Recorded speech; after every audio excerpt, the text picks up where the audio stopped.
वर्णानामर्थसन्धानां रसानां छन्दसामपि मङ्गलानां च कर्तारौ वन्दे वाणी विनायकौ वंशी विभूषितकरा नवनीरदाभात् पीताम्बरा तरुणबिम्बफलाधरोष्ठात् पूर्णेन्दुसुन्दरमुखादरविन्दनेत्रात् कृष्णात् परं किमपि तत्त्वमहं न जाने। मूकं करोति वाचालं पंगुं लंघयते गिरिं यत्कृपात्तमहं वन्दे परमानन्दमाधवम्। गंगातरङ्गरमणीयजटाकलापं गौरी निरन्तरविभूषितवामभागं नारायणप्रियमनङ्गमदापहारां वाराणसीपुरपतिं भज विश्वनाथं। नारायणं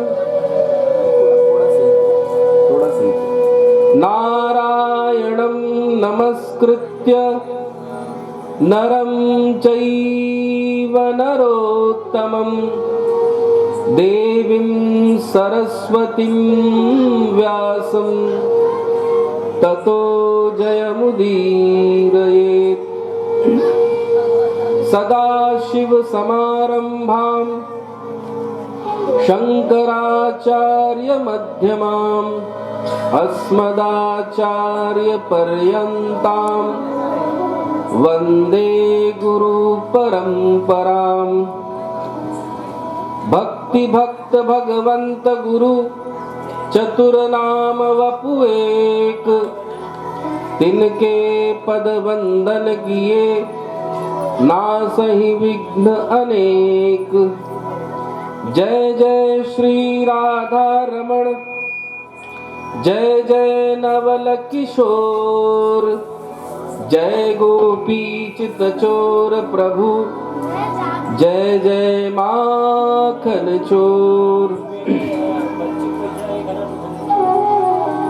भक्तवांछा कल्पतरु, कृपा सिंधु, दया सिंधु, दीनबंधु, भक्तवत्सल, कृपावत्सल भगवान श्री बालकृष्ण एवं भगवान श्री नर्मदेश्वर महादेव की बैकग्राउंड थोड़ा सा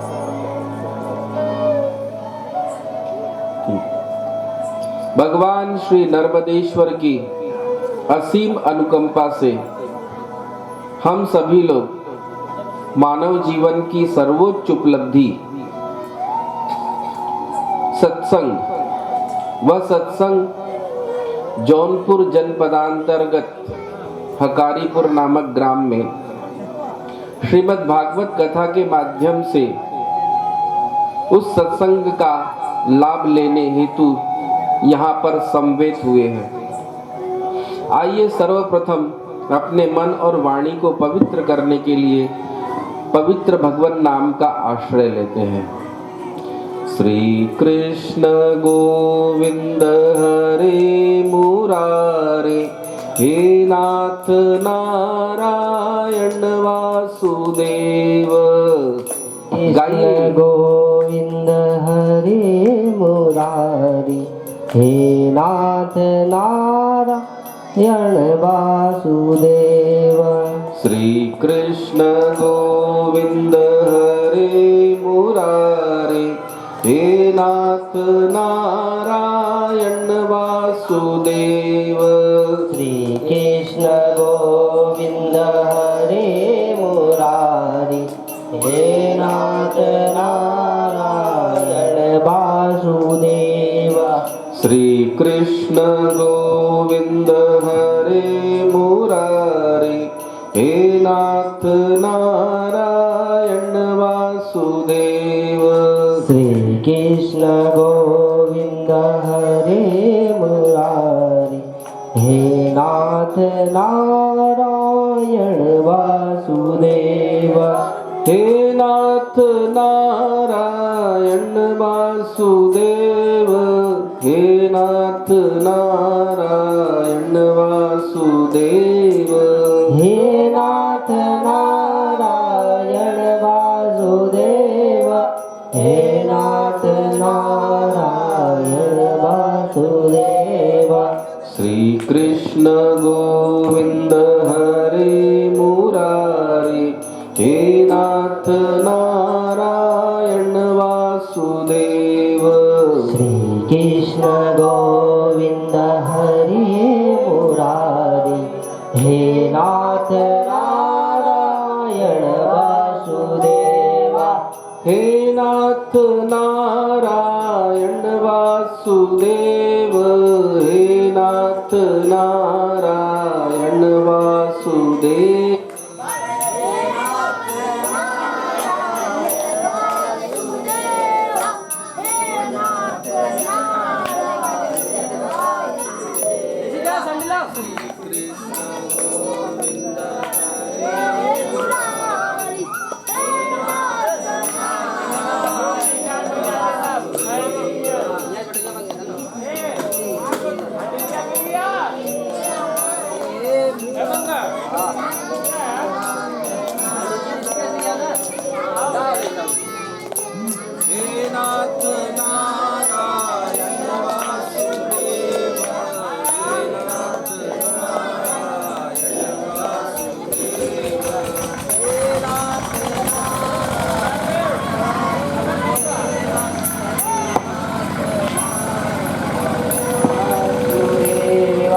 श्री कृष्ण गोविंद हरे मुरारी हे नाथ नारायण वासुदेव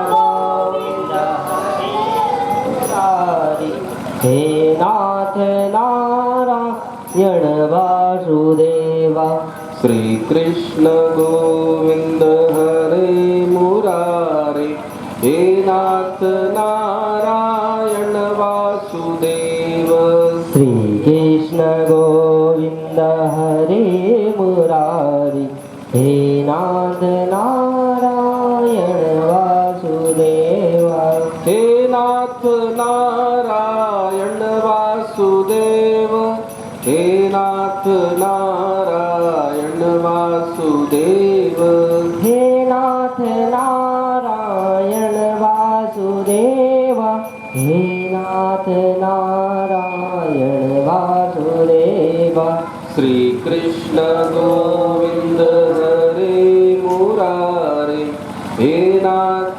नारायण वासुदेव श्री कृष्ण गोविंद हरे मुरारी हे नाथ नारायण वासुदेव बोलिए भागवत भगवान की जय वृंदावन विहारी लाल की जय।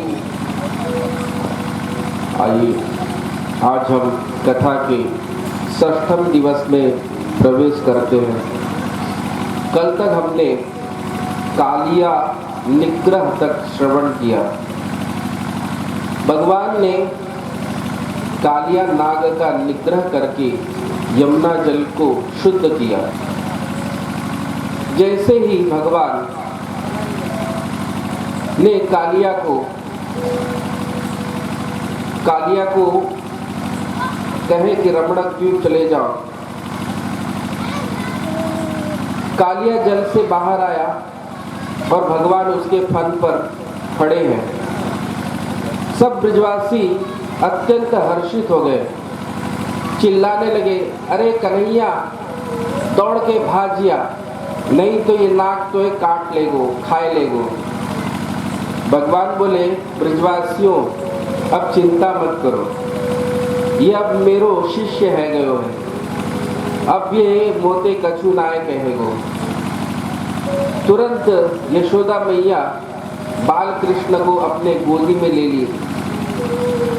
सब ब्रजवासी इतने आनंदित हुए कि उन्हें लगा मानो उनके मृत शरीर में नवीन जीवन का संचार हो गया। सभी अत्यंत प्रसन्न होकर के आनंद मना रहे थे। उन्हें समय का पता नहीं चला कि कब रात्रि हो गई। भगवान ने विचार किया कि कालिया नाग के विष के प्रभाव से यह समस्त जो वृक्ष है, लता पता जो है, सब विषैली हो गई है। घास तृण आदि सब विषैले हो गए हैं। प्रातःकाल सब ब्रजवासी जगेंगे, गैया बछड़ा घास चरेंगे, तृण चरेंगे, ग्वाल बाल फल खाएंगे, तो विष का प्रभाव उन पर पड़ेगा। इसलिए भगवान की प्रेरणा से उस वन में आग लग गई। वह आग बढ़ते बढ़ते ब्रजवासियों तक आ गई। ब्रजवासी चिल्लाने लगे, अरे कन्हैया बचा, अरे कन्हैया बचा, ये अग्नि हमको ग्रसनो चाह रही है, या अग्नि से हमारी रक्षा कर। भगवान बोले कि ब्रजवासियों अपने नेत्र बंद करो। जैसे ही ब्रजवासियों ने नेत्र बंद किया, भगवान ने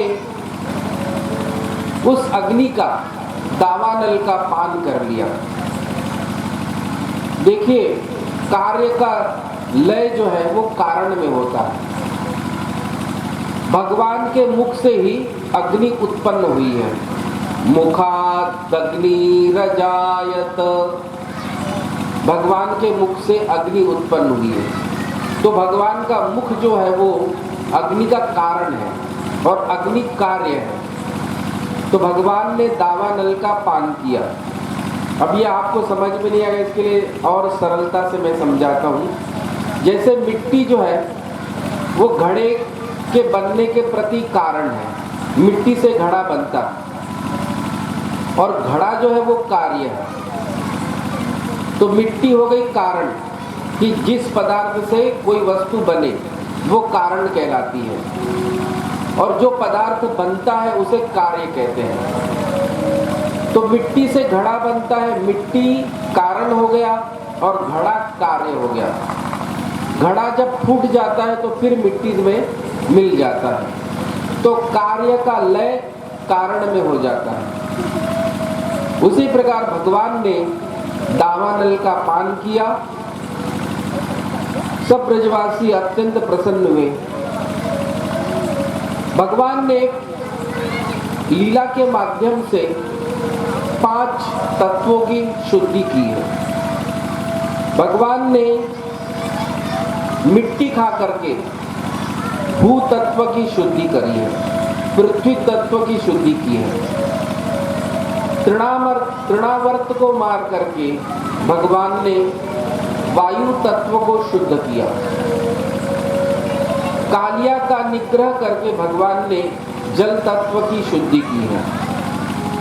अग्नि का पान करके भगवान ने अग्नि तत्व की शुद्धि की है। व्योमासुर को मार करके भगवान ने आकाश तत्व की शुद्धि की है। इस प्रकार भगवान 5 तत्वों की शुद्धि अपने लीलाओं के माध्यम से किए। एक बार भगवान सभी ग्वाल बालों के संग गैया चराने वन में गए। आंख मिचौनी का खेल खेल रहे थे। इतने में ही प्रलंब नाम का असुर ग्वाल बाल का रूप बना करके उन ग्वाल मंडली के मध्य में आ गया। उस असुर ने ऐसा विचार किया कि समय देख करके मैं कृष्ण को ले भागूंगा। ग्वाल मंडली के मध्य में 2 पक्ष बनाए गए। एक पक्ष के मुखिया कृष्ण बने और दूसरे पक्ष के मुखिया श्री बलराम जी बने। प्रलंब जो असुर है वह भगवान कृष्ण के दल में शामिल हो गया। उसकी पूरी मंशा थी कि जैसे ही मुझको समय मिलेगा, अवसर मिलेगा, मैं भगवान को लेकर के भाग जाऊंगा। अब दोनों पक्ष में खेल प्रारंभ हो गया। खेल की ये शर्त थी कि जो पक्ष जीतेगा वह जीतने वाला पक्ष हारने वाले पक्ष के कंधे में चढ़ेगा और हारने वाले पक्ष एक निश्चित समय, निश्चित दूरी तक जीतने वाले पक्ष के बालकों को अपने कंधे पर ढोएगा। भगवान का पूरा ध्यान प्रलंबासुर पर था। फलस्वरूप भगवान का जो पक्ष है वो हार गया। अब शर्त के अनुसार भगवान के पक्ष को घोड़ा बनना था और बलराम जी के पक्ष को घोड़े की सवारी करनी थी। भगवान कृष्ण छोटे हैं, इसके लिए एक श्रीदामा नाम का सखा था, उसने भगवान को घोड़ा बनाया। बलराम जी सोचने लगे कि मैं तंदुरुस्त हूँ, मेरे लायक कौन घोड़ा है। तो देखा प्रलंब जो है वह हृष्ट पुष्ट है, तो बलराम जी ने उसे ही अपना घोड़ा बनाने का निश्चय किया। बलराम जी घोड़े पर उस प्रलंब बड़े घोड़े पर सवार हो गए। भगवान ने देखा कि दाऊ दादा ने प्रलंबासुर को पहचाना नहीं। दाऊ दादा बोले, भगवान बोले, दाऊ दादा ये जो तुम्हारा घोड़ा है बहुत अड़ियल है। बलराम जी बोले, यदि मेरो घोड़ा अड़ियल है, अड़ेगो तो मैं यहाँ ठोक पीट के ठीक कर दूंगा। बलराम जी फिर भी नहीं समझ पाए। अब वह प्रलंब जो है निश्चित दूरी थी जहां तक, वहां तक बलराम जी को अपने कंधे पर ढोया, पर वो निश्चित स्थान से भी आगे बढ़ने लगा। निश्चित स्थान था भांडीरवट। भांडीरवट ब्रज में एक स्थान है जहां पर भगवान ने अपने बंसी से एक कुआं का निर्माण किया और उसमें समस्त तीर्थों का आवाहन किया। प्रलंब जो है वह भांडीरवट तक दौड़ा और उसके पश्चात और आगे ही दौड़ता गया और वो मथुरा की तरफ दौड़ने लग गया। बलराम जी ने पूछा, अरे मुझे कहाँ ले जा रहे हो है? शर्त के अनुसार तो भांडीरवट आएगो और कहाँ आगे ले जा रहे हो? जैसे बलराम जी ने ये पूछा, वह असुर अपने वास्तविक स्वरूप में आ गया, असुर स्वरूप में आ गया। बलराम जी एक पल के लिए तो उस असुर को देख करके घबरा गए, परंतु दूसरे क्षण अपने आत्म स्वरूप का स्मरण आया। दोनों मुक्के भींच करके उस प्रलंब के सिर पर मार दिया। प्रलंब के प्राण पखेरु उड़ गए। इसके पश्चात वर्षा ऋतु आई। वर्षा ऋतु के पश्चात शरद ऋतु आई। वर्षा ऋतु में जलाशय जो है वो स्वच्छ हो जाते हैं। वर्षा ऋतु में समस्त नदियां धुंधली हो जाती हैं, पर जैसे ही शरद ऋतु आती है सब जलाशय नदियां स्वच्छ हो जाती है, चारों तरफ हरियाली खिल जाती है। उस हरियाली को देख करके भगवान का मन अत्यंत प्रसन्न हुआ। भगवान वन में खड़े हैं, एक वृक्ष के नीचे त्रिभंग ललित स्वरूप से भगवान खड़े हुए अपने वेणु को निकाला और अपने अधर पर बंसी पधराई और मधुर नाद करने लगे। यहाँ पर गोपियाँ जो हैं वह भगवान कृष्ण का अहर्निश चिंतन करती हैं, दिन रात चिंतन करती हैं। उनका मन भी जब भगवान वन में चले जाते हैं तो गोपियों का भी मन भी भगवान के साथ में वन चला जाता है। गोपियां घर बैठे बैठे ही भगवान के वन की जितनी भी लीलाएं हैं उन सभी का दर्शन करती हैं। भगवान ने वेणु अपने अधर पर रखी और मधुर नाद किया। देखिए, बंसी को वेणु भी कहते हैं। वेणु शब्द का अर्थ है वम ब्रह्मानंदम। अणु मतलब ब्रह्मानंद भी भगवान की सौंदर्य के समक्ष आगे वह ब्रह्मानंद भी फीका पड़ जाता है। कैसे? सुखदेव जी जब प्रकट हुए अपनी मातृ गर्भ से, तुरंत वन में चले गए और समाधिस्थ हो गए। जब व्यास जी ने भागवत कथा की रचना करी तो सर्वप्रथम सुखदेव जी को सुनाने का निश्चय किया, क्योंकि सुखदेव जी पात्र हैं, सुपात्र हैं। क्योंकि यह श्रीमद् भागवत जो है यह परमहंसों की संहिता है, विरक्तों की संहिता है। और सुखदेव जी जैसा परमहंस कौन है? जैसे ही प्रकट हुए नग्न अवस्था में है, नग्न अवस्था में ही वन चले गए और समाधिस्थ हो गए। ब्रह्मानंद के आनंद में निमग्न हो गए। पर जब व्यास जी ने निश्चय किया कि सुखदेव जी को श्रीमद् भागवत का अध्ययन कराना चाहिए, उन्हें श्रीमद् भागवत प्रदान करनी चाहिए, तो अपने शिष्यों के द्वारा कुछ भागवतों के श्लोक जो है वह रटा दिए। और वे जो शिष्य हैं वे जाकर के सुखदेव जी जहाँ बैठे थे समाधि में लीन थे,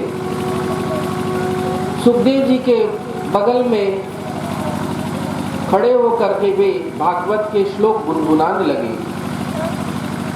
बरहा पीडम नटवर वपुः कर्णयो कर्णिकारम बिभ्रद्वासः कनककपिशं वैजयन्तीं च मालाम्। इसमें भगवान की सुंदरता का, सौंदर्य का वर्णन किया है। जैसे ही सुखदेव जी के कान में भगवान के सौंदर्य वाले श्लोक जो है पढ़े, सुखदेव जी के हृदय में वह झांकी उभर गई और सुखदेव जी का हृदय उस सौंदर्य के प्रति आकृष्ट हो गया। सुखदेव जी की समाधि खुल गई। तो देखिए, ब्रह्मानंद भी जिनके सौंदर्य के समक्ष गौण हो जाता है, तो बंसी जो है उसका नाम वेणु है। वेणु का अर्थ है जो भगवान की जो वेणु की नाद है, वह नाद यदि किसी के कान में गई तो वह अपना सुध बुध भूल जाता है।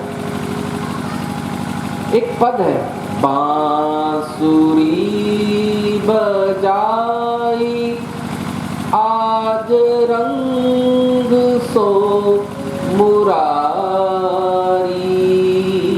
बांसुरी बजाई आज रंग सो मुरारी। उस बांसुरी को सुनकर क्या हुआ? शिव समाधि भूल गए सुर मुनि की तारी। शिव समाधि भूल गए सुर मुनि की तारी। वेद पढ़त ब्रह्मा भूले, वेद पढ़त ब्रह्मा भूले, भूले ब्रह्मचारी। बांसुरी बजाई आज रंग सो मुरारी रंभा सम ताल चूकी। भगवान बांसुरी बजा रहे हैं धरती पर। भगवान की बांसुरी की धुन गई स्वर्गलोक में। वहां पर अप्सराएं नृत्य कर रही थी। जैसे ही वेणु की नाद अप्सराओं के कर्ण में पड़ी, वे वहां पर नृत्य कर रही थी। रंभा प्रभृति अप्सराएं नृत्य कर रही थी तो अपने ताल को भूल गई। रंभा सम ताल चूकी भूले नृत्यकारी बांसुरी बजाई आज रंग सो मुरारी ग्वाल बाल मगन भये ब्रज की सब नारी ग्वाल बाल मगन भये ब्रज की सब नारी बांसुरी बजाई आज रंग सो मुरारी रंग सो मुरारी आज रंग सो मुरारी सूर श्याम मदन मोहन नटवर वपुधारी सूर श्याम मदन मोहन नटवर वपुधारी जमुना जल उलट बहो सुधीना सम्हारी बांसुरी बजाई आज रंग सो मुरारी। जैसे ही बांसुरी की नाद यमुना जी ने श्रवण किया, यमुना जी का जो प्रवाह है वह रुक गया। यमुना जी कठोर हो गई, पाषाण जैसी। और गिरिराज जी जब बांसुरी की धुन सुने तो गिरिराज जी पिघल करके बहने लग गए। देखो परस्पर विरुद्ध धर्म। जल का गुण धर्म है बहना और पर्वत का गुण धर्म कठोरता। पर बांसुरी को सुन करके यमुना जी का प्रवाह जो है वह रुक गया और जो गिरिराज पर्वत पिघल पिघल करके बहने लगे। ऐसे भगवान जब बांसुरी बजाए तो इति वेणु रवम राजन सर्वभूत मनोहरम। यहाँ पर जब भगवान ने बांसुरी बजाई तो सारे प्राणी जो है वो मगन हो गए। भगवान नित्य निरंतर अपने बांसुरी को अपने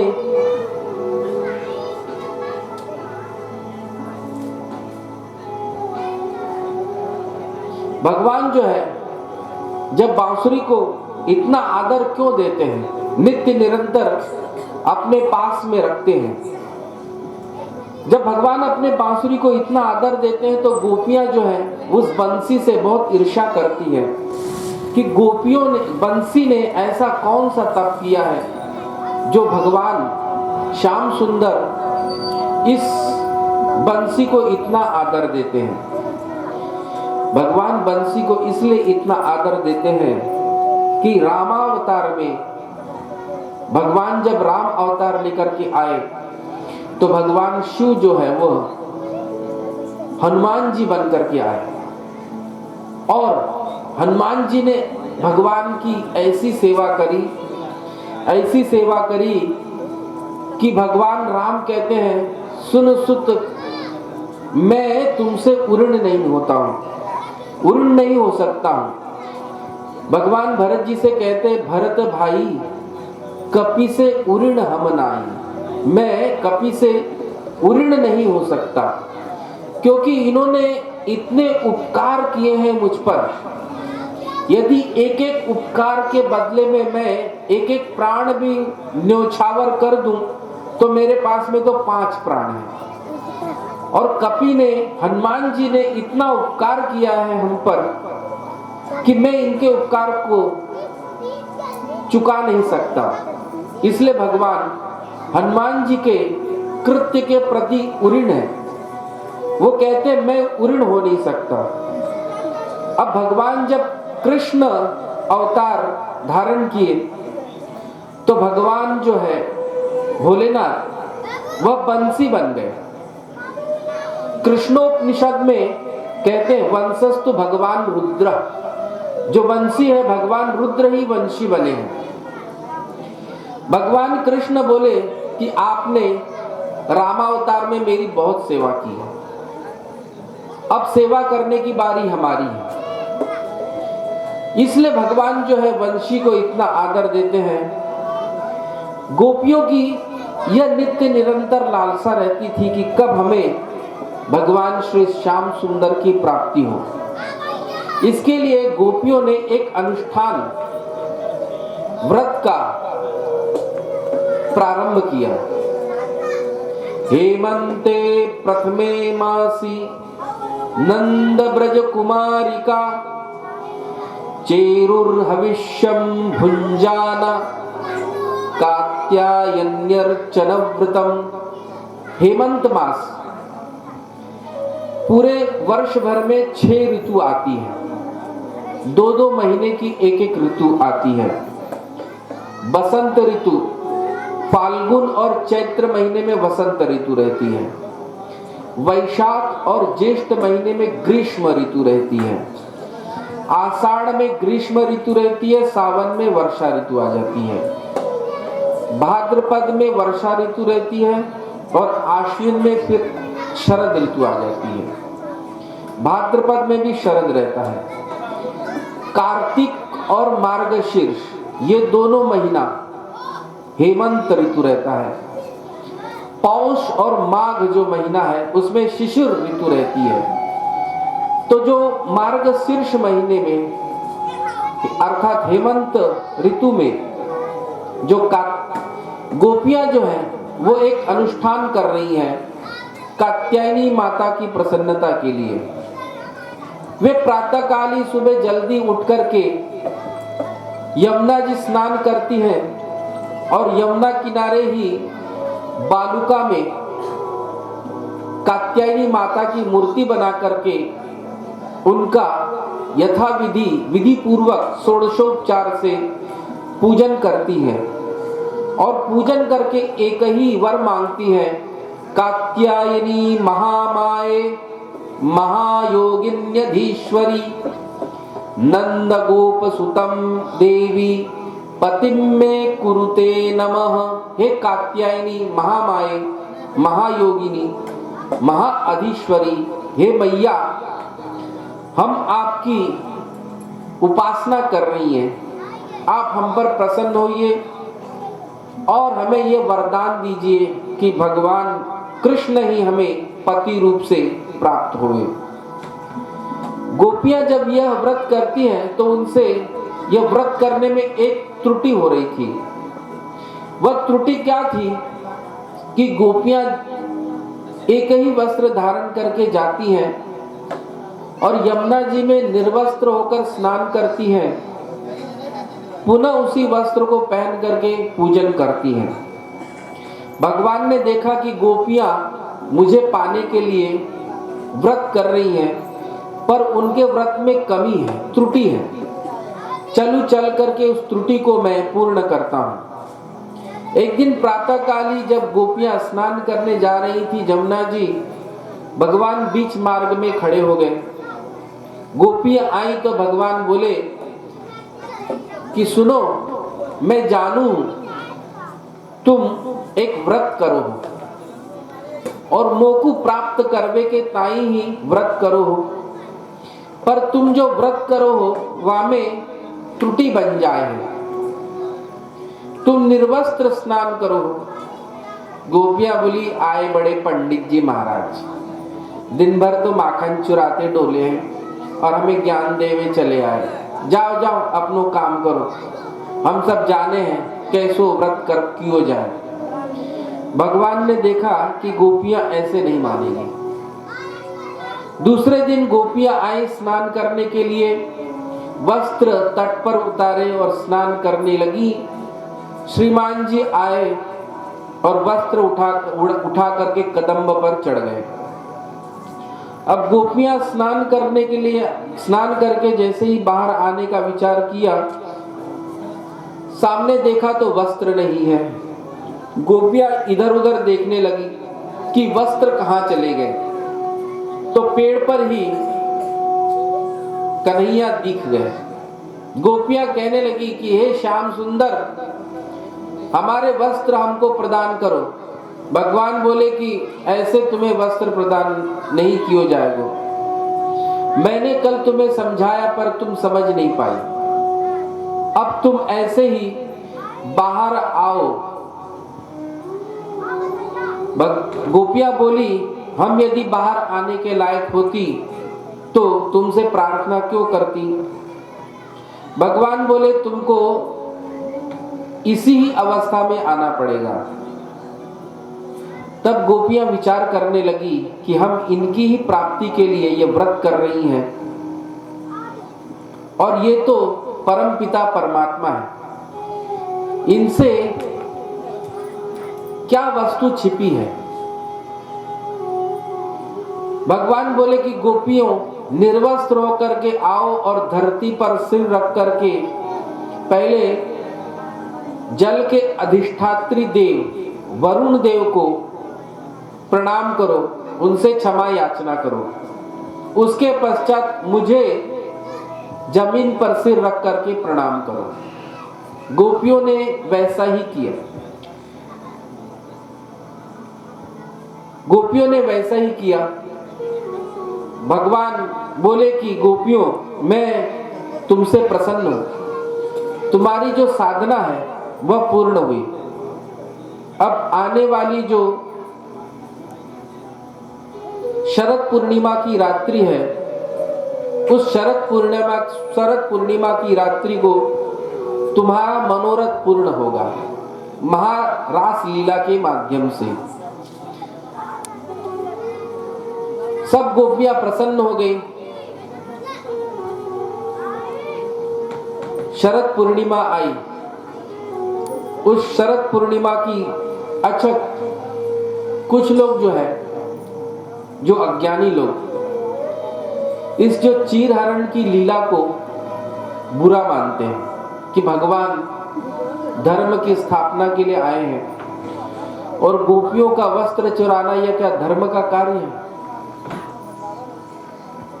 पर उन्हें ये पता नहीं है कि ये योगेश्वरेश्वर भगवान की लीला है और भगवान इस समय केवल 6 वर्ष के हैं। 6 वर्ष के आयु वाले बालक को उसका मन निर्मल होता है। लोग झूठे ही आक्षेप करते हैं। तो ये लीला भगवान ने क्यों की। कुछ नैयायिकों ने मंगलाचरण किया है, गोप वधूटी दुकूल चौराय तस्मै कृष्णाय नमः महीरूहस्य बीजाय। अर्थात गोपियों को उन्होंने बुद्धि बताया है। तो बुद्धि पर क्या आता है, अज्ञान का आवरण आता है। भगवान ने वस्त्र हरण के माध्यम से मानो गोपियों के अज्ञान का, गोपियों के अज्ञान के आवरण को हटाया है, गोपियों के अज्ञान की निवृत्ति की है। जीवात्मा और परमात्मा इनके बीच में माया रूपी आवरण आता है। माया जवनिका छन्न मज्ञा धोक्षजमव्ययम्। जीव जो है अपने हृदय में स्थित परमात्मा के रहते हुए भी उनको जान नहीं पाता। क्यों? क्योंकि माया रूपी पर्दा पड़ा हुआ है। यह माया रूपी पर्दा जब तक दूर नहीं होगा तब तक जीवात्मा जो है वह भगवान को पा नहीं सकता। गोपियों के अज्ञान की निवृत्ति के लिए ही भगवान ने यह लीला की है। एक बार भगवान गाय चराते चराते कुछ दूर निकल गए। उनको भूख लगाई। भगवान ने ग्वाल बालों को कहा कि यहीं पर समीप में कुछ माथुर ब्राह्मण जो हैं वह यज्ञ कर रहे हैं। आप लोग उनके पास में जाओ और उनसे कुछ खाने की सामग्री ले आओ। ग्वाल बाल माथुर ब्राह्मण के समीप आए तो देखा कि वे यज्ञ कर रहे हैं, स्वाहा स्वाहा कर रहे हैं। ग्वाल बाल बोले पर किसी ने सुना नहीं। वे तो अपने स्वाहा स्वाहा में ही मस्त रहे। ग्वाल बाल निराश होकर के पुनः वापस आए और बोले कि कन्हैया, वे ब्राह्मण तो स्वाहा स्वाहा ही कर रहे हैं, कोई हमारी सुने ना आए। भगवान बोले कि इस बार पुनः जाओ और ब्राह्मणियों से याचना करो, वे तुम्हें अवश्य कुछ न कुछ देंगी। इस बार ग्वाल बाल उन ब्राह्मणियों के पास में आए और बोले कि यहीं समीप में कृष्ण और बलराम जो है वह गैया चरा रहे हैं। वे इस समय भूखे हैं, उन्हें कुछ भोजन की आवश्यकता है। वे ब्राह्मणियां भगवान के लीलाओं के बारे में श्रवण करती रहती थी कि आज भगवान ने पूतना मारा है, आज भगवान ने ये किया है। तो उनकी भगवान के दर्शन की लालसा लालसा थी कि कब हमें भगवान का दर्शन हो। जैसे ही सुने कि आप समीप में ही कृष्ण बलराम आए हैं, वे तो झटपट थाल सजा करके दौड़ी चली कृष्ण और बलराम के दर्शन के लिए। जैसे भादों में नदियां बड़े वेग से समुद्र की तरफ दौड़ती चली जाती हैं, ऐसे ही वे ब्राह्मणियां थाल लेकर के भगवान के समीप दौड़ी चली आई। भगवान भोजन किए। भगवान बोले गोपियों, ब्राह्मणियों, अब आप जाओ। वे ब्राह्मणियां कहने लगी कि हे श्याम सुंदर, हम आपके दर्शन के लिए समस्त लोक लाज को त्याग करके आई हैं। यहाँ तक कि हमारे पति आवाज दे रहे थे पर उनकी अवहेलना करके हम आई हैं। अब हम पुनः अपने घर नहीं जाएंगी, वे हमें नहीं स्वीकार करेंगे। भगवान बोले ब्राह्मणियों, आप जाओ, आपके पति आपका बहुत आदर करेंगे। जब भगवान ने इस प्रकार बोला तब वे ब्राह्मणी पुनः वापस घर लौटी। अब जब ब्राह्मणों को पता लगा कि ये ब्राह्मणियां भगवान से मिलकर के आ रही हैं, वे अपने आप को कोसने लगे।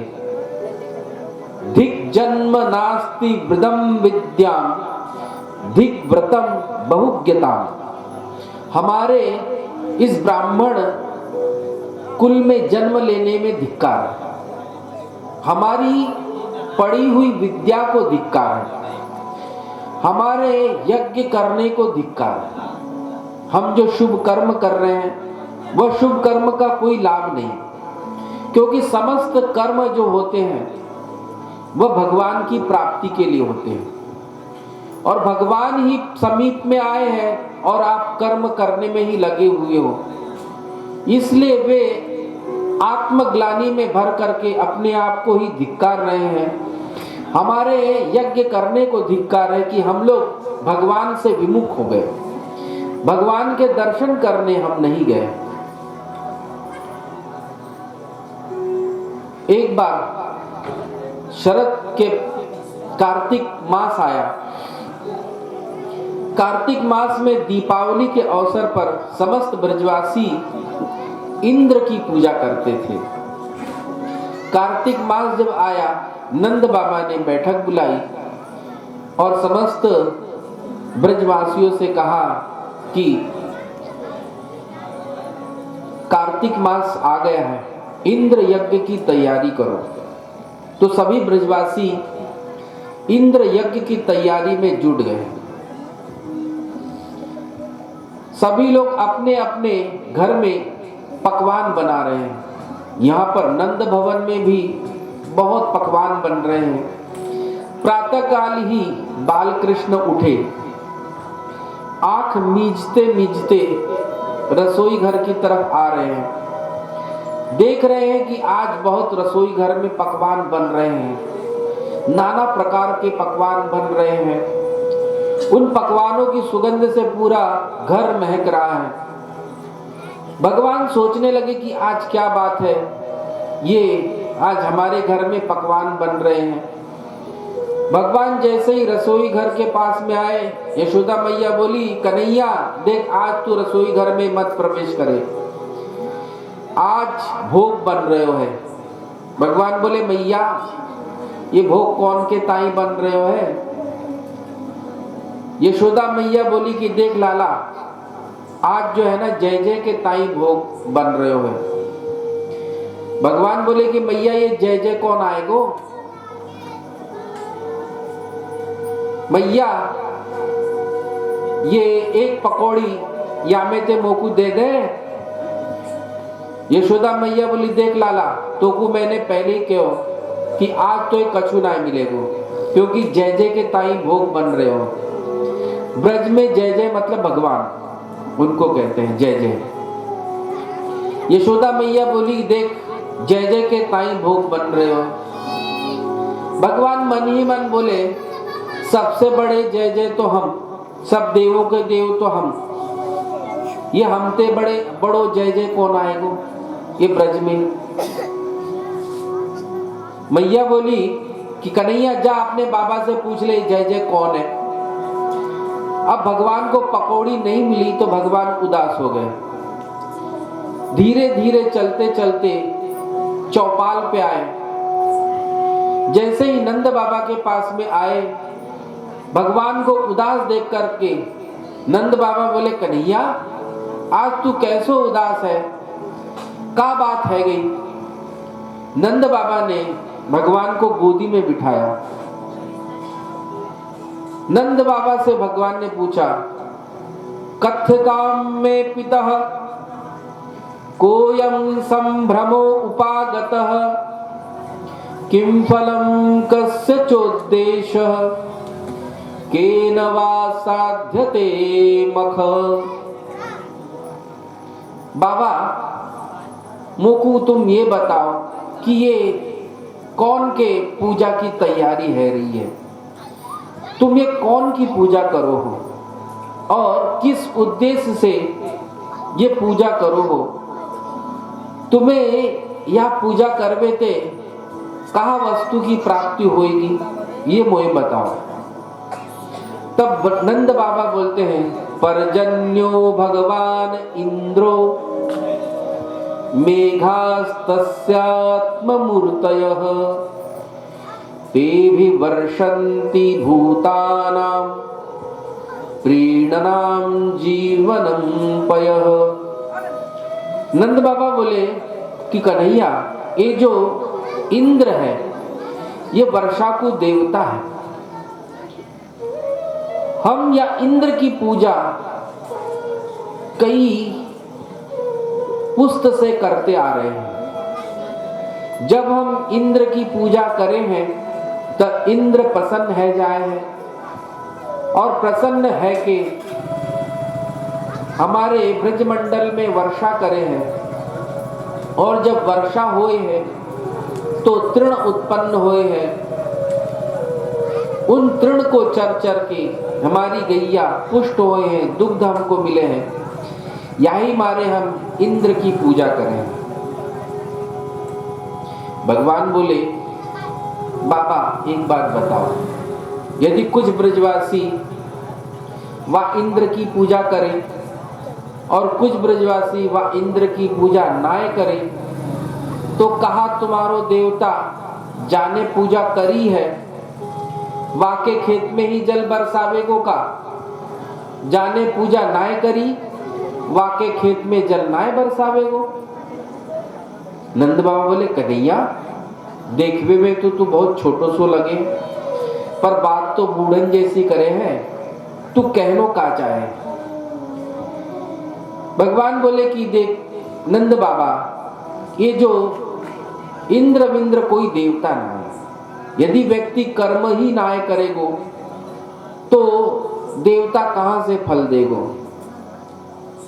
कर्म से ही जीव जन्म लेता है, कर्म से ही मरता है, कर्म से ही सुख दुख की प्राप्ति होती है। यदि कोई कर्म का फल देने वाला ईश्वर ऐसा माना जाए कि कोई ईश्वर कर्म का फल देता है, तो वो भी उसी को फल देगा कि जिसने कर्म किया है। यदि कोई कर्म नहीं करेगा तो ईश्वर में भी सामर्थ्य नहीं है कि कोई फल दे। कर्म प्रधान विश्व रचि राखा, जो जस करई सो तस फल चाखा। तो जो कर्म करेगा उसे ही फल मिलेगा। तो कर्म प्रधान है बाबा, और हमारा कर्म है गौ पालन, हमारी जीविका गौ है। और ये जो गोवर्धन महाराज है, ये गोवर्धन महाराज ये ब्रज में आए वाले बादर को रोके हैं और इनसे टकरा करके ही ब्रज मंडल में वर्षा हुए है, तृण खूब उत्पन्न हुए हैं। उन तृण को चर चर के हमारी गैया पुष्ट हुए हैं। सो गौ को वर्धन करवे के कारण ये हमारे गिरिराज गोवर्धन कहलाए हैं। सो बाबा गोवर्धन महाराज की पूजा होनी चाहिए। नंद बाबा बोले, कन्हैया ठीक है, इस बार तेरे कहवे से हम गोवर्धन महाराज की पूजा करें, पर हमें तेरे देवता की पूजन की विधि हम ना जाने, कैसे पूजन करना चाहिए तू हमें बता। भगवान बोले कि बाबा मेरे देवता की पूजन की विधि अत्यंत सरल है, कछु करनो ना है, केवल खावे पीवे की भरपूर सामग्री होनी चाहिए, खूब 36 प्रकार के व्यंजन बनने चाहिए बाबा। नंद बाबा बोले ठीक है कन्हैया, पच्यताम विविधा पाका सुपान्ता पायसादयः संयावापूपशस्कुल्य सर्वदोहश्च गृह्यताम। बाबा अनेक प्रकार के पकवान बनने चाहिए मेरे देवता के ताई। कौन कौन से पकवान बने? कलाकंद, कचौड़ी, खुरचन, खीर मोहन, खीरसा, खुरमा, खीर, खजला, गाठिया, गुझिया, घेवर, चमचम, जलेबी बनी, नमकीन बनी, पकौड़ी, पेड़ा, पापड़, बालूशाही, बूंदी के लड्डू, मोतीचूर के लड्डू, भुजिया, मोहनथाल, मठरी, मैसूर पाक, मेवा बाटी, मोदक, मालपुआ, मैदा के लड्डू, इमरती, बर्फी, सेव, समोसा, शक्करपारे, रसगुल्ला, रसमलाई, रबड़ी, गुलाब जामुन, पूड़ी, पापड़, अचार, दही, रायता, चटनी, ये सभी बनाए गए। समस्त 3600 व्यंजन, 56 पकवान बने। बैलगाड़ी पे सभी पकवानों को लाद करके गिरिराज जी की तहलटी में ले आया गया। नंद बाबा बोले कन्हैया अब बता हम क्या करें। भगवान बोले कि सबसे पहले मेरे देवता को स्नान कराओ, तो सब ब्रजवासी बड़े बड़े मटका यमुना जी से जल ला ला करके गिरिराज जी पर उड़ेलने लगे। हजारों मटका उड़ेल दिए, ब्रजवासी थक हार के बैठ गए। कन्हैया, हमने हजारन मटका गिरिराज बाबा पर उड़ेल दिए, पर तेरे देवता को नखहू नाय गीलो भयो। ये तो 7 कोस को गिरिराज है, अब हम कहाँ करें, हम तो थक गए। भगवान बोले तुम थक गए, ठीक है नेत्र बंद करो। सब ब्रजवासी नेत्र बंद कर लिए। भगवान ने मन ही मन गंगा जी का आवाहन किया। जैसे ही आवाहन किया, गिरिराज जी की तलहटी में से झरझर करके गंगा जी प्रकट हो गई। बोलिए गंगा मैया की। मन से प्रकट होने के कारण वहां पर गंगा जी का नाम है मानसी गंगा, आज भी है। भगवान बोले कि ब्रजवासियों, अब तो जल की कोई कमी ना है, खूब अच्छे से स्नान कराओ। अब ब्रजवासी उत्साह में भर गए और भर भर के स्नान कराया। इत्र लगाया गया, चंदन लगाया गया, हार पहनाए गए और सब पकवान डलिया में भर भर के गोवर्धन महाराज के सामने रख दिए। भगवान से नंद बाबा बोले, कन्हैया अब बता तेरो देवता कहां पर है। जैसे ही नंद बाबा बोले तेरो देवता कहां पर है, भगवान तो एक रूप से नंद नंदन बने रहे और दूसरे रूप से गिरिराज जी के शिखर पर 4 भुजा रूप से प्रकट हो गए और बोलने लगे, लाओ ब्रजवासियों भोग, लाओ ब्रजवासियों भोग। जैसे ही नंद बाबा ने देखा चतुर्भुज देवता बोल रहा है, लाओ ब्रजवासियों भोग, लाओ ब्रजवासियों भोग। नंद बाबा बोले, कन्हैया ये तेरो देवता कितने दयालु है, वह इंद्र की पूजा करते करते हम तो बूढ़े है गए, वाने कभी अभई ताई हमें दर्शन ना दियो। तेरो देवता तो इतनी छोटी पूजा ते ही प्रसन्न है गो और दर्शन दे रहे हो है। सब ब्रजवासी डलिया के डलिया उठा करके गिरिराज जी को थमाते जा रहे हैं। गिरिराज जी एक एक हाथ में डलिया पकड़ करके पूरा एक ही बार में मुख में डाल लेते हैं। डलिया के डलिया गिरिराज महाराज खाते ही जा रहे, खाते ही जा रहे, खाते ही जा रहे। भगवान का एक मित्र है मधुमंगल।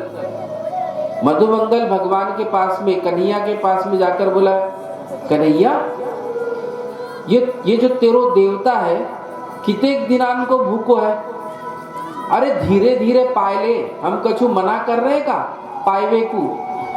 ये तो पूरा एक ही साथ में पूरी डलिया चट कर जाए, अरे धीरे धीरे पायले, ये कछु हमें प्रसादी छोड़ेगो कि ना है।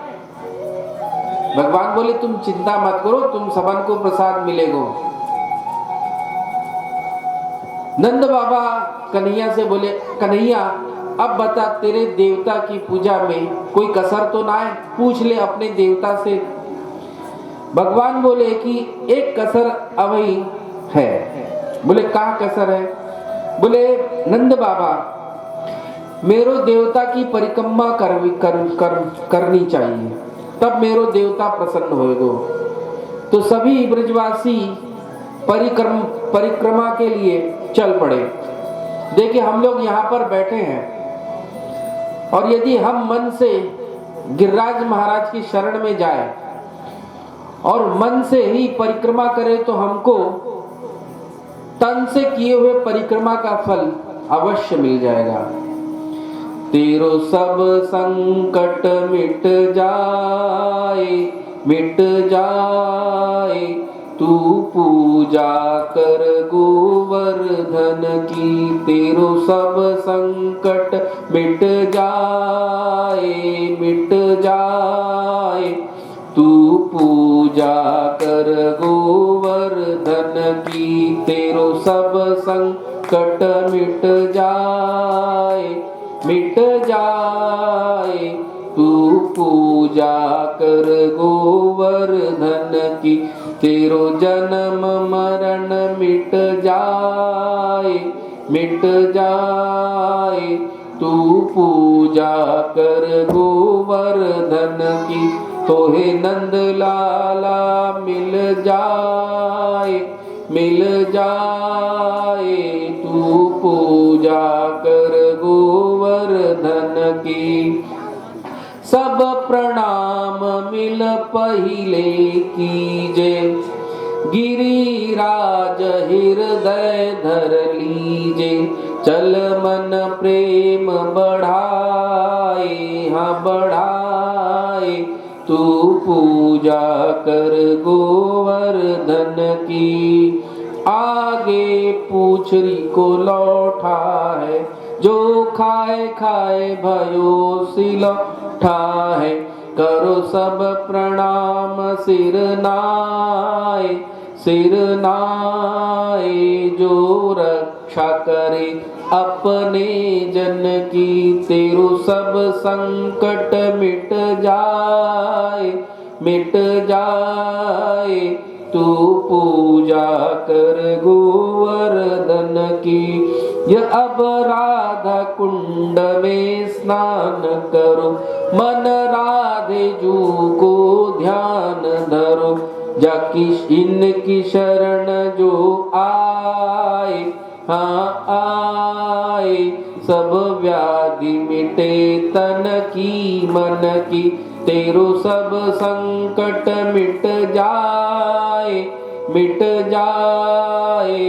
तू पूजा कर गोवर्धन की, श्री गोवर्धन महाराज, महाराज तेरे माथे मुकुट विराज रहो। श्री गोवर्धन महाराज, महाराज तेरे माथे मुकुट विराज रहो। तो पे पान चढ़े, तो पे फूल चढ़े, तो पे पान चढ़े, तो पे फूल चढ़े, तो पे चढ़े दूध की धार, आधार। तू पूजा तेरे माथे मुकुट विराज रहो। श्री गोवर्धन महाराज, महाराज तेरे माथे मुकुट विराज रहो।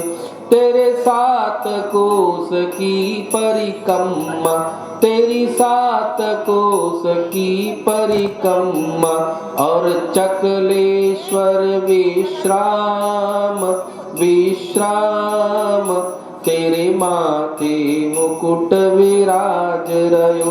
श्री गोवर्धन महाराज, महाराज तेरे माथे मुकुट विराज रहो। तेरे गले में कंठा साज रहो, तेरे गले में कंठा साज रहो। थोड़ी पर हीरा लाल, हाँ लाल तेरे माथे मुकुट विराज रहो।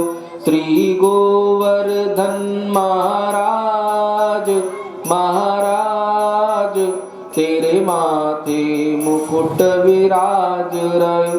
तेरे कानन कुंडल सोहरहु, तेरे कानन कुंडल चमक रहो।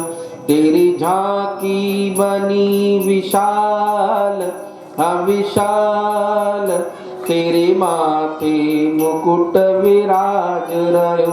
श्री गोवर्धन महाराज, महाराज तेरे माथे मुकुट विराज रहो। श्री गोवर्धन महाराज, महाराज तेरे माथे मुकुट विराज रहो। आप लोग पीछे पीछे राधे राधे बोलेंगे।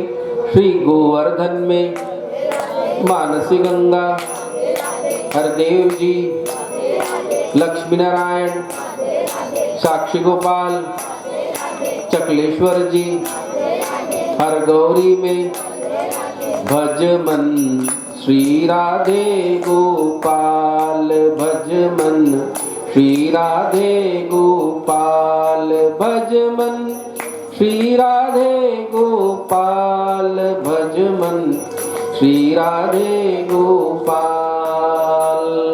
नीम गाम में बैठक टेगा, श्याम कुटी में ग्वाल पोखरा, उद्धव कुंड में कुसुम सरोवर, नारद कुंड में भज मन, श्री राधे गोपाल भज मन, श्री राधे गोपाल।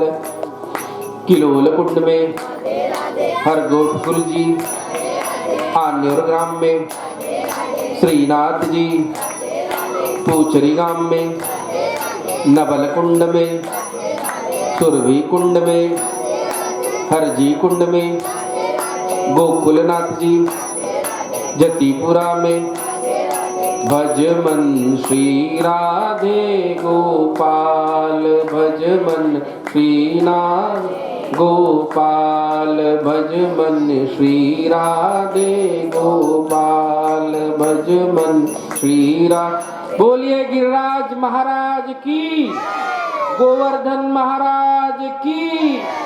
सभी ब्रजवासी गोवर्धन महाराज की जय, गोवर्धन महाराज की जय कर रहे हैं। वहां पर इंद्र ने अपने सेवकों से कहा कि जाकर के देखो ब्रज में दीपावली के दिन हमारी पूजा होती थी, पर 3 दिन बीत गए, कोई पूजा नहीं कर रहा है, जाओ ब्रज का क्या समाचार है देखो। सेवक आया, देख करके गया और जाकर के इंद्र को बताया, महाराज वहां पर तो गोवर्धन महाराज की, गिरिराज महाराज की। जाकर के सेवक ने कहा कि महाराज वहां पर तो गोवर्धन महाराज की जय जयकार हो रही है, आपका पत्ता तो साफ हो गया। बोले आपकी पूजा एक छोटे से बालक ने बंद करवा दी। जैसे ही इंद्र ने सुना कि एक छोटे से बालक ने मेरी पूजा जो थी, सालों साल जो पूजा चलती आई थी, उस पूजा को बंद कर दिया है, इंद्र क्रोधित हो गया और गुस्से में भगवान को गालियां देने लगा। वाचालम बालिशम स्तब्धम अज्ञम पंडित मानिनम कृष्णम मर्त्याम उपाश्रित गोपा में चक्रू रप्रियाम। अरे वो बाचाल बालक, बकवादी बालक की बात सुन करके, उस स्तब्ध जड़मती बालक की बात सुन करके ये कृष्ण अपने आप को पंडित मानता है, इसने मेरी पूजा बंद करवा दी। इस साधारण से बालक की बात मान करके गोप गणों ने मेरी पूजा बंद कर दी। अब मैं इन ब्रजवासियों को सबक सिखाऊंगा। इंद्र ने सांवर्तक मेघ, जो प्रलय काल में जो मेघ वर्षा करते हैं, उन मेघों को आदेश दिया कि जाओ ब्रजमंडल को बहा डालो। वे ब्रजमंडल, वे आकाश, वे बादल, सांवर्तक बादल, मेघ जो है, इंद्र की आज्ञा पा करके ब्रजमंडल को घेर लिए। पूरा ब्रजमंडल बादलों, काले काले बादलों से वहां पर अंधेरा हो गया और मूसलाधार वर्षा प्रारंभ हो गई। उस धार का परिमाण हाथी के सूंड के बराबर था। यहाँ पर तो बूंद बहुत पतली पतली धार से गिरती है, पर ब्रजमंडल में उस समय हाथी के सूंड जितनी मोटी धार गिर रही थी। यह सांवर्तक मेघ जो है प्रलय में इसी प्रकार ही वर्षा करते हैं। तो मोटी मोटी धार जो है ब्रजमंडल में वर्षा होने लग गई। ठंड का समय था, सब ब्रजवासी ठिठुरने लगे। ब्रजवासी दौड़े दौड़े आए, कन्हैया बचाओ, कन्हैया बचाओ। पूरा ब्रजमंडल डूबा जा रहा है। जब सब ब्रजवासी भगवान के पास में आए, हमारी रक्षा करो, हमारी रक्षा करो, तब भगवान बोले कि ब्रजवासियों तुम बिल्कुल मत घबराओ। जो देवता अपनी पूजा करवाई है वही हमारी रक्षा करेगा और हमारी रक्षा का उपाय बताएगा। भगवान ने बोला कि सुनो ब्रजवासियों, मेरे देवता ने मेरे को उपाय बताया। मेरे देवता ने कहा है कि सभी ब्रजवासियों को, मेरे देवता ने कहा है कि मुझको उखाड़ करके छाता बना लो और सब देवता, सब ब्रजवासी मेरे नीचे आ जावे, तब सुरक्षित हो जाएंगे। जैसे ही भगवान ने बोला कि गिरिराज जी ने ऐसा कहा है कि मुझको उखाड़ करके छाता बना लो, ब्रजवासी बोले कन्हैया ये गिरिराज महाराज 7 कोस के, ये छाता कैसे बन जाएंगे? ये का हल्के फुल्के है का छाता बनेंगे? भगवान बोले जब मेरे देवता ने कह दी है तो अवश्य ही बन जाएगा। बोले चलो प्रयास करते हैं। भगवान ने जो अपनी कानी उंगली लगाई, गिरिराज जी तो धरती से फटते चले गए और उठते चले गए। भगवान अपने कानी उंगली पर गिरिराज जी को खेल खेल में ही साध लिया। जैसे बरसात में ये कुकुरमुत्ता छत्ता जो है उग आता है और खेल खेल में बच्चे उस छत्ते को तोड़ लेते हैं, तो जैसा वो छत्ता हल्का होता है वैसे ही भगवान ने गिरिराज जी को अपने कानी उंगली पर उठा लिया, मानो कुकुरमुत्ता छत्ता हो। सब भगवान बोले ब्रजवासियों अपने अपने गाय बछड़े को लेकर के इस गिरिराज जी के तलेटी में आ जाओ। सब ब्रजवासी अपने गोधन को लेकर के उस पर्वत के नीचे आ गए। यहाँ पर ब्रजवासियों ने भी अपने अपने लाठी डंडे लगा दिए ताकि गिरिराज महाराज सद जाए। 1 दिन बीता, 2 दिन बीता, भगवान अपने बाएं हाथ की कनिष्ठिका पर गिरिराज महाराज को साधे हैं। ब्रजवासी कहने लगे कन्हैया देख तू 2 दिन आते ऐसे ही ठाड़ो है। अरे देख हम कभी एक कंधा थक जाए तो दूसरो कंधा लगा दे, कभी कोई कमर सीधी कर ले है, कभी कोई बैठ जाए है, और तू 2 दिन आते ऐसे ही ठाड़ो है, जाने थोड़ो सो विश्राम कर ले। भगवान बोले मैं यदि विश्राम कर लूं तो तुम का ये गिरिराज पर्वत साध लोगे का? एक ब्रजवासी बोला दारी के कन्हैया तू क्या समझ रहे हो, ये पर्वत को सारो भार तू नहीं साधो है का? हम कई लाठी डंडा लगाए हैं क्या, बेमतलब के है का? भगवान बोले तो ठीक है संभालो। जैसे ही भगवान ने थोड़ी सी उंगली नीचे की, सबके लाठी डंडा चटाचट टूट करके अलग गिर पड़े। ब्रजवासी चिल्लाए बोले कन्हैया संभारियो संभारियो, ये तो पर्वत नीचे ही आ रहा है। भगवान ने पुनः साध लिया। सब ब्रजवासी सोचने लगे क्यों रे, ये कन्हैया ने अकेले साध रखा का ये 7 कोस के पर्वत को, तो हम सब ऐसे ही बेकार में खड़े हैं का? सब अपने अपने कंधा उठाओ। अब सबने अपना अपना कंधा जो है हटाया। जब कंधे सब हट गए तो देखा कि एकमात्र भगवान के कनिष्ठिका उंगली पर ही गिरिराज महाराज सदे हैं। इतने में ही भगवान ने अपनी जो बांसुरी है वह निकाली और बांसुरी बजाना प्रारंभ किया। तो भगवान की जो बांसुरी है समस्त जीव को विमोहित कर देती है, मोहित कर देती है। सब ब्रजवासी विमोहित हो गए। 7 दिन 7 रात बीत गए। अब इंद्र ने कहा अपने सेवकों को कि जाकर के देखाओ ब्रज का क्या हाल है। भगवान ने जब पर्वत साधा था तब उस समय जो जल आ रहा था भीतर, तो भगवान ने शेषनाग का आवाहन किया। शेषनाग आए। भगवान ने कहा कि पर्वत के चारों तरफ गोलाकार स्थित हो जाओ ताकि जल भीतर नहीं आए। शेषनाग कुंडली मार करके बैठ गए। भगवान ने पर्वत के एक कोने पर अपने सुदर्शन चक्र को स्थापित किया और दूसरे पर्वत के कोने पर अगस्त ऋषि का आवाहन किया कि ताकि सुदर्शन चक्र जी जो जल बरस रहा है उसको सुखाते जाए और अगस्त जी जल पीते जाए। अगस्त जी वो ऋषि हैं जिन्होंने एक चुल्लू में 7 समुद्र का पान कर गए। रामा अवतार में एक बार भगवान माता सीता का एक नियम था कि एक ब्राह्मण को वे रोज पवाते थे।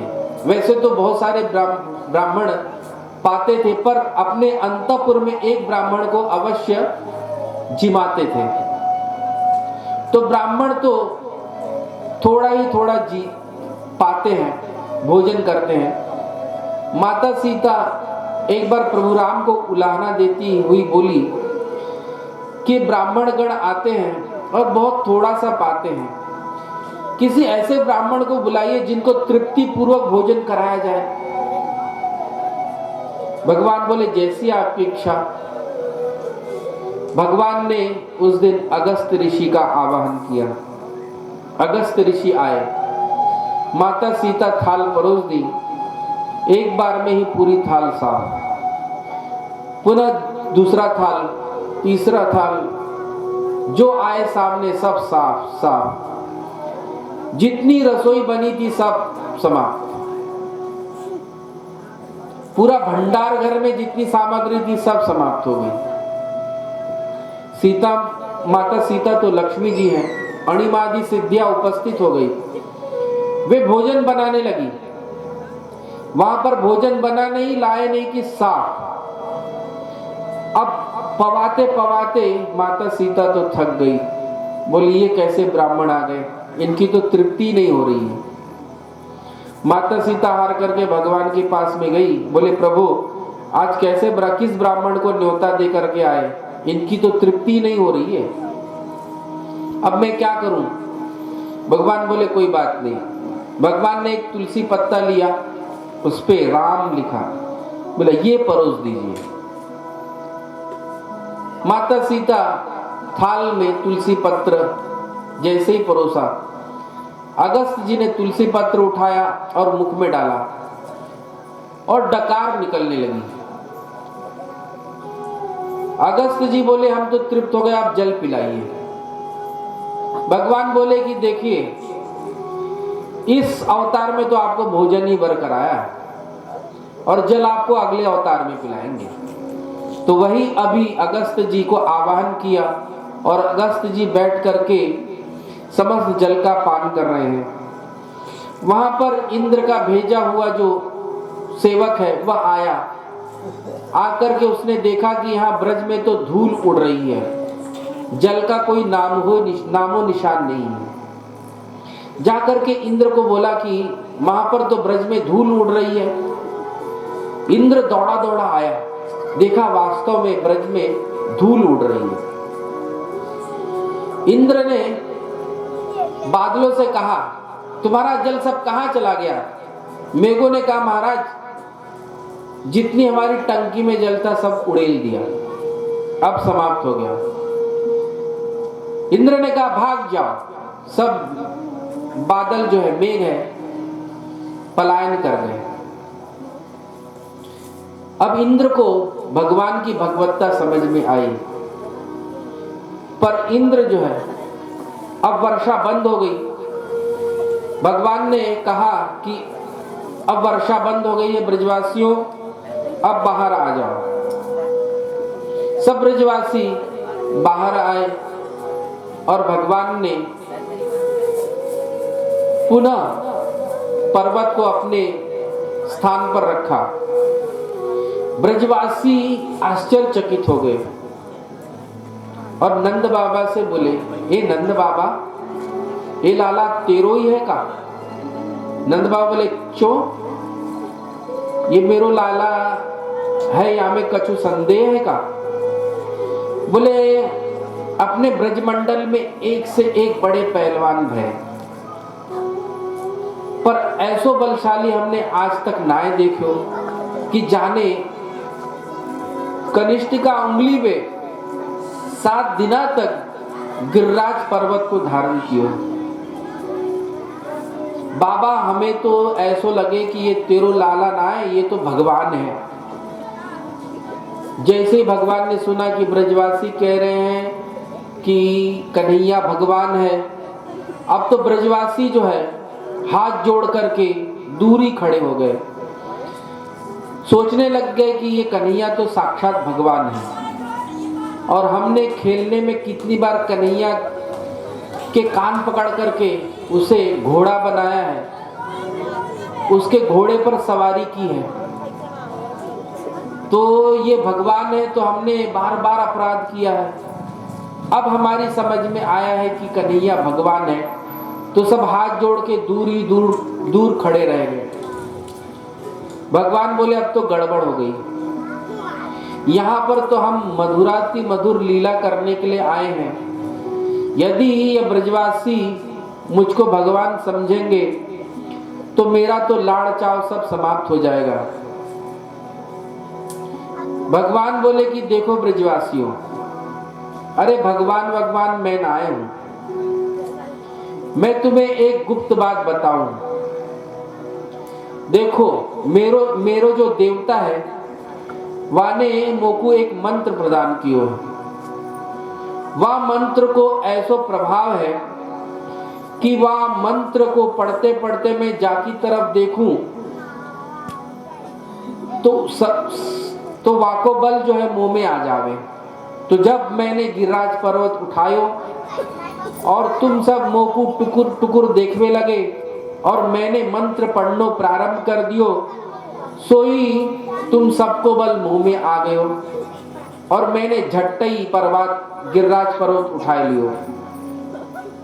ब्रजवासी बोले अरे कन्हैया, तभी हम सोचे, कल तक तो तू माखन मिश्री की चोरी, तभी हम सोचे कि तूने गिरिराज पर्वत कैसे उठा लियो। कल तक तू माखन मिश्री की चोरी करतो रहो, चीर वस्त्रन की चोरी करतो रहो, आज बलहू चुरानो प्रारंभ कर दियो का। भगवान ने ब्रजवासियों को समझा दिया, कछु माखन को बल बढ़ो, कछु गोपन करी सहाय, श्री राधे जू की कृपा ते मैंने गिरिवर लियो उठाए। भगवान ने ब्रजवासियों को अच्छी तरह समझा दिया। ब्रजवासियों को एक एक बात समझ में आ गई। अब कार्तिक शुक्ल प्रतिपदा को गिरिराज जी का पूजन हुआ और तृतीया से इंद्र ने वर्षा कराना प्रारंभ किया। 9वीं तक वर्षा हुई, 7 दिन तक। इंद्र एकांत पाकर के सुरभि गाय को लेकर के आया। इंद्र सुरभि गाय को क्यों लेकर के आया? क्योंकि भगवान जो है वह क्रोधित है कि इंद्र ने ब्रजमंडल को डुबाने का प्रयास किया। यदि कोई आपसे क्रोधित हो और आपको उसके सन्मुख जाना हो तो सामने वाले की कोई प्रिय वस्तु लेकर के जाइए। वह प्रिय वस्तु को देखेगा या पाएगा तो उसका क्रोध शांत होगा। इसलिए इंद्र ने पहले सुरभि गैया को आगे किया, क्योंकि भगवान की इष्ट गौ है, ताकि भगवान अधिक क्रोध नहीं करें। इंद्र ने आकर के भगवान की 10 श्लोकों में स्तुति की। भगवान ने कहा कि जाओ इंद्र, मैंने तुम्हें क्षमा किया। एक अपराध ब्रह्मा जी ने भी किया था और एक अपराध इंद्र ने किया। ब्रह्मा जी ने अपराध किया था बालक बछड़ों को चुराने का। ब्रह्मा जी ने 40 श्लोकों में भगवान की स्तुति की, पर भगवान कुछ बोले नहीं। इंद्र ने पूरे ब्रजमंडल को डुबाने का अपराध किया। इंद्र ने 10 श्लोकों में स्तुति की और भगवान कहते हैं कि जाओ इंद्र, मैंने तुम्हें क्षमा किया। अब देखा जाएगा तुलनात्मक दृष्टि से तो इंद्र का अपराध बड़ा मालूम पड़ता है कि इंद्र ने ब्रजमंडल को डुबाने का प्रयास किया, पर भगवान ने इंद्र को क्यों क्षमा किया? क्योंकि जिसका जैसा पद होता है उसके हिसाब से दंड निर्धारित किया जाता है। यदि कोई बड़ा व्यक्ति अपराध करेगा तो उस अपराध का दंड भी बड़ा होता है। यदि कोई छोटा व्यक्ति अपराध करेगा तो उसका दंड भी छोटा होता है। ब्रह्मा जी के एक दिन में 14 इंद्र बदलते हैं, केवल एक दिन में 14 इंद्र। तो ब्रह्मा जी स्वयंभू है, फिर भी उन्होंने अपराध किया।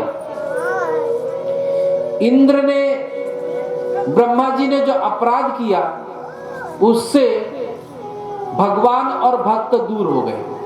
1 वर्ष तक भगवान से ग्वाल बाल दूर रह गए और इंद्र के अपराध के कारण 7 दिन तक सब भक्त एकत्रित हो गए। इसलिए भगवान ने इंद्र से कहा कि जाओ, मैंने तुम्हें क्षमा किया। इस प्रकार 10वीं तिथि आई, एकादशी तिथि आई, कार्तिक शुक्ल एकादशी तिथि। इस दिन नंद बाबा जो है वह शालिग्राम भगवान का तुलसी अर्चन, सहस्त्रार्चन करते हैं। नंद बाबा एकादशी का निर्जल व्रत करते हैं। द्वादशी तिथि को नंद बाबा को शीघ्र ही एकादशी तिथि का पारण करना था, क्योंकि द्वादशी को एकादशी की तिथि थोड़ी ही थी। यदि एकादशी के तिथि में ही पारण नहीं किए तो दोष लगता है। तो बाबा द्वादशी तिथि को अर्धरात्रि को ही उठे। बाबा ने विचार किया कि आज एकादशी की तिथि थोड़े ही समय तक है और मुझको अधिक कार्य करने हैं। स्नान करना है, शालिग्राम पूजन करना है, गौ पूजन करना है, विप्र पूजन करना है, विप्रों को जिमाना है, फिर उसके बाद में एकादशी व्रत का पारण करना है। तो बाबा जल्दबाजी में आधी रात को ही उठ गए। आधी रात को उठ करके यमुना जी में स्नान करने के लिए गए। जैसे ही डुबकी मारी कि वरुण जी के दूत आए और पकड़ करके ब्रह्मा जी को वरुण लोक ले गए। यहाँ पर बाबा बहुत देर तक जब नहीं निकले तो ब्रज में हल्ला मच गया कि ब्रजराज डूबे, ब्रजराज डूबे, नंद बाबा डूब गए, नंद बाबा डूब गए। कुछ ब्रजवासी भगवान के पास में दौड़ते आए, बोले कन्हैया, नंद बाबा यमुना जी में डूब गए। भगवान दौड़ करके आए और छलांग मारी, पहुंच गए वरुण लोक। वरुण लोक में जैसे ही भगवान पहुंचे तो देखे कि नंद बाबा एक तरफ बंधे पड़े हैं। भगवान पहुंचे तो वरुण देवता अपने सिंहासन से उठ खड़े हुए और साष्टांग दंडवत प्रणाम किया और भगवान को सिंहासन पर बिठाया। भगवान बोले, हमको तो प्रणाम कर रहे हो और हमारे पिताजी को बांध करके रखे। जैसे ही वरुण ने सुना कि ये भगवान के पिता हैं, हाथ जोड़ते हुए बोले, प्रभु, सेवकों से गलती हो गई, इन्होंने भूल में आपके पिता को ले आए। देखिए, अर्धरात्रि के समय देवता का विश्राम करने का समय होता है। उस समय नंद बाबा जल में स्नान कर रहे थे, इसलिए वरुण के दूत उनको पकड़कर ले गए थे। नंद बाबा को वरुण ने बंधन मुक्त किया वरुण जी भगवान के चरण में साष्टांग दंडवत प्रणाम कर रहे हैं, भगवान उनको आशीर्वाद दे रहे हैं। उसके पश्चात भगवान अपने पिता को लेकर के आए। जैसे ही नंद बाबा बाहर आए, ब्रजवासी घेर लिए। बाबा इतनी देर तक यमुना जी में कहाँ समाधि लगाए ली, कहाँ चले गए? बाबा ने समस्त घटनाक्रम बताया। बाबा ने बताया कि वरुण देवता मोकू बंदी बना करके वहां बिठाए थे, पर न जाने कन्हैया जब आयो तो सब देवता या कि दंडवत देने लगे। जब वह देवता को पतो चली कि मैं कन्हैया को पिता हूं, तो वह देवता ने मेरो बड़ो आदर कियो। कन्हैया सब देवता को अपने छोटे छोटे हाथन से आशीर्वाद दे रहे हैं। अब ब्रजवासी ने जैसे सुना कि भगवान के सब देवता प्रणाम कर रहे थे और भगवान आशीर्वाद दे रहे थे, ब्रजवासियों ने भगवान की फेट पकड़ ली। कन्हैया साची साची बता, तू भगवान है का? साची बताइयो कन्हैया। भगवान बोले, ब्रजवासियों यदि मैं भगवान भयो तो तुम्हें क्या करना है, तुम्हें क्या चाहिए? ब्रजवासी बोले, कन्हैया यदि तू भगवान है तो हमें तेरो बैकुंठ लोक देखना है। भगवान बोले, अच्छा तुम्हें मेरो बैकुंठ लोक देखना है, ठीक है चलो। भगवान सब ब्रजवासियों को लेकर के ब्रह्म कुंड आए और सभी से कहा कि इस कुंड में डुबकी मारो। जैसे ही सभी लोगों ने डुबकी मारा, नेत्र खोले तो सब बैकुंठ लोक में।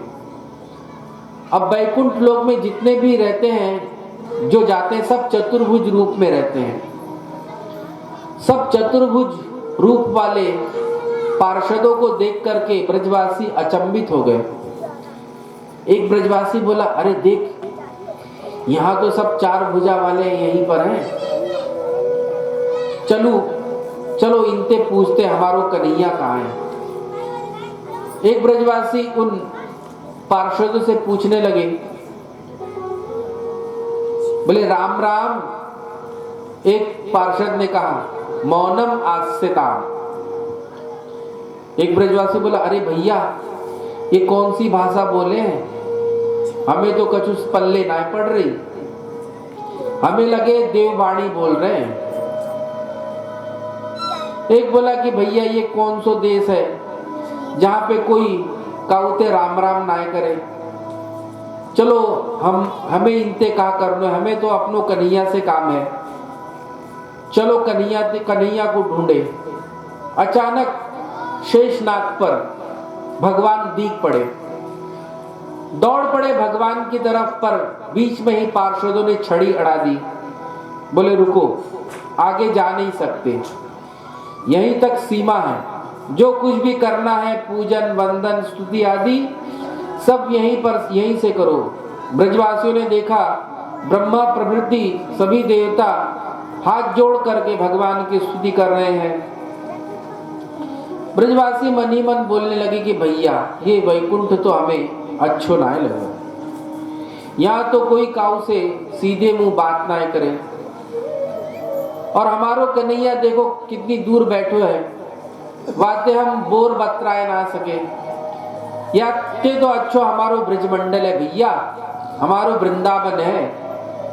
सब जैसे ही ये सोचने लगे, इतने में ही वे उस जल से बाहर आए, पुनः वापस वृंदावन आ गए। भगवान पूछे, बोले कन्हैया मेरो वैकुंठ लोक कैसो लगो? ब्रजवासी बोले, कन्हैया देख हमें तो हमारो वृंदावन ही अधिक प्यारो है, यहाँ पर तू हमारे संग खेले है खावे है, हम तेरी पीठ पे चढ़ जाए हैं, पर वहां तो तेरे तोते बात हूं ना कर सके। इस प्रकार भगवान जो है अपने वृंदावन धाम की महिमा स्थापित कर रहे हैं।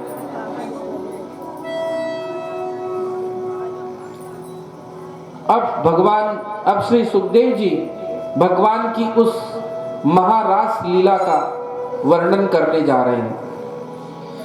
यह महारास लीला जो है भगवान की अंतरंग एवं दिव्याति दिव्य लीला है। श्रीमद् भागवत के 12 स्कंद हैं। एक एक स्कंद जो है वह भगवान का एक एक अंग है। उसमें जो 10वां स्कंद है, 10वां स्कंद है, वह भगवान का मुख है। और यह जो रास पंचाध्यायी 5 अध्याय है, यह पंच प्राण है।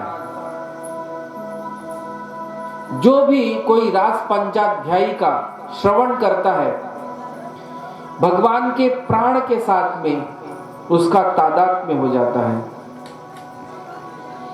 रास शब्द का अर्थ है रसानाम समूह इति रास, समस्त रसों का एकत्रीकरण जहां पर हो उसे रास कहते हैं।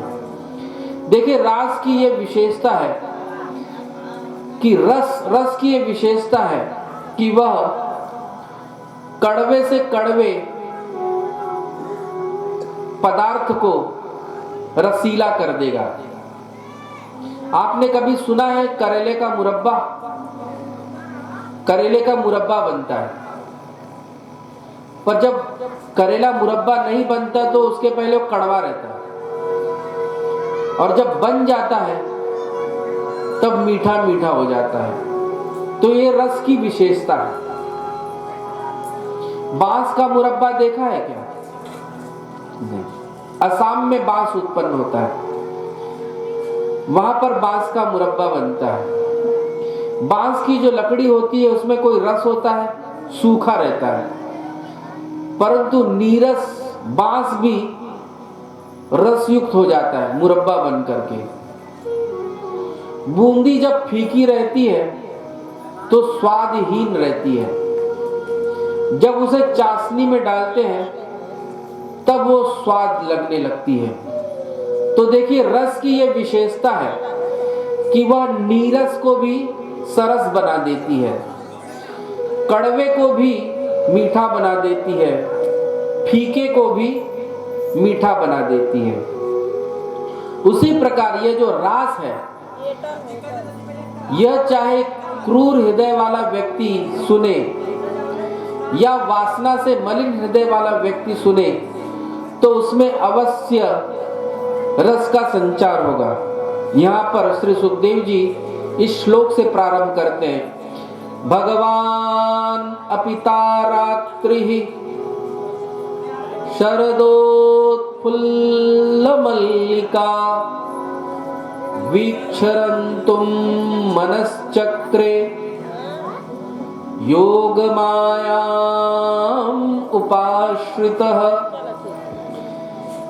जब श्री सुखदेव जी इस रास लीला का प्रारंभ करते हैं तो पहले भगवान शब्द से करते हैं। भगवान अपि तारात्रि शरदोत्फुल्ल मल्लिका, कि ये जो लीला जो है ना, रास लीला, रास की लीला, ये कोई साधारण व्यक्ति की लीला नहीं है, भगवान की लीला है। इस पे कोई आक्षेप नहीं करे कि ये भगवान ने ऐसी लीला की, वैसी लीला की। उन समस्त शंकाओं को निरस्त करने के लिए ही श्री सुखदेव जी ने जब रास लीला को प्रारंभ कर रहे हैं तो भगवान शब्द से प्रारंभ कर रहे हैं कि ये भगवान की लीला है। भगवान अपि तारात्रि, यहाँ पे रात्रि में बहुवचन है, अर्थात 6 ऋतुओं की रात्रि यहाँ पर एकत्रित हुए हैं। उस शरद पूर्णिमा की रात्रि को देख करके भगवान का मन भी रास लीला करने का हुआ। उस शरद पूर्णिमा की रात्रि को देख करके भगवान ने रास लीला करने का विचार किया। तब भगवान ने योग माया का आश्रय लिया। उस वृंदावन की अपूर्व शोभा को देख करके भगवान का मन रास लीला करने को हुआ। भगवान ने अपनी बंसी निकाली और मुख पर रखी और योग माया से कहा कि मैं इस बंसी में जिस जिस गोपी का नाम लूं, हे योग माए, तुम उस गोपी के कान में इस बंसी की ध्वनि को पहुंचाओ। भगवान ने जैसे ही बांसुरी बजाई, वह बंशी की धुन उस गोपियों की कानों में पहुंची जिन जिन गोपियों का भगवान ने चीर हरण किया था, जिनको आश्वासन दिया था। अब भगवान की बंसी 2 बार बजी। एक बार बजी जिसमें संपूर्ण प्राणी विमोहित हो गए। अब की बार जो बंसी बजी उसमें केवल गोपियों ने ही सुना और कोई ने नहीं सुना। जैसे ही भगवान की बंसी की नाद इति वेणु रवम राजन सर्वभूत मनोहरम, पर आज जो बंसी बजी वाम दृशाम मनोहरम, केवल गोपियों ने सुनी।